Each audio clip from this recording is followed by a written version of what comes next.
សาខ្ញុំក៏សង្ស្នេហ៍ហើយនាងក៏ឆ្លើយចា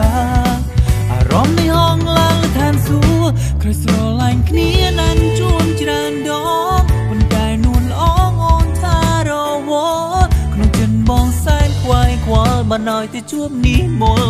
ទៅដល់រួមអូនក្រុមពេលតែក្រោយមកទៅមកនេះដឹងថារូបថតជីវ៉ាមិនមែនអូនទេគឺអូនយករូបថតគេបន្លំភ្នែកបងទេឲ្យលងស្រឡាញ់ញោមជាច្រើនខែស្រឡាញ់ចំ fake profile